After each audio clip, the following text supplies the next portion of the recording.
Hello, I would like to review Necromancer by Jonathan Green. The Descent into Madness begins.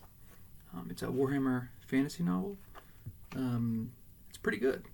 It's kind of short. A lot of these Warhammer fantasy novels are really long, and this one is only 244 pages. It's set in the Empire, the old world, if you will, and it gets that in atmosphere really well. It feels like decadent and kind of overripe and gothic. Actually, gothic is probably a really good word to describe this story because it reminds me a lot of Frankenstein. So the premise of the novel is that there's this priest of, I think it's a Shalaya, the priest of healing, and this really grody old man comes in and he's about to die and he's gonna confess, and the priest of Shalaya starts to hear the confession, and lo and behold, this is actually a necromancer by the name of Dieter Heydrich. And Heydrich is exploring how he became a necromancer.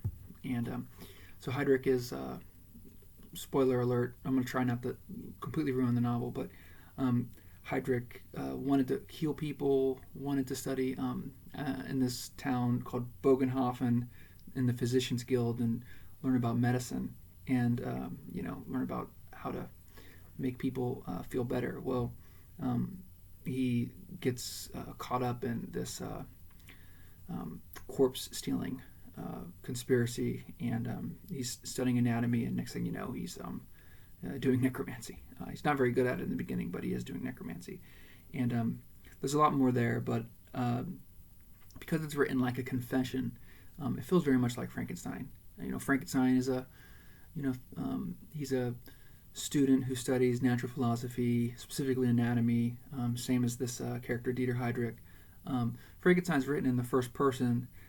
This is written in the second person in like a conventional style, but there's chapters that are written in the first person, like maybe like 200 to 500 word chapters where that introduces the chapter, and so even as you're reading it, you still get a sense that this is a confession that's happening. What more can I say about this? There actually wasn't a lot of supernatural in this until the end. I'd say like of 240 pages, it's mostly the old world, kind of late 16th century, maybe even early 17th century feeling. You got a couple of references to orcs and goblins, and there's a Easter egg reference to the Skaven whenever there's a plague coming. But for the most part, the Warhammer Fantasy lore is not really used all that much. It's more historical fiction with some tiny brushstrokes of fantasy. So I guess I would have wanted more of the fantasy element, more of the Warhammer lore. But as a work of fantasy, as a work of dark fantasy, it's just really, really good. So yeah, I don't think I have anything else I can say about that. Other than that, I wish Jonathan Green would have written a sequel, because Dieter Heydrich is a tragic character. He's like someone who, starts off wanting to help people and ends up turning them into zombies. So, all right, well, thank you very much, and have a good day.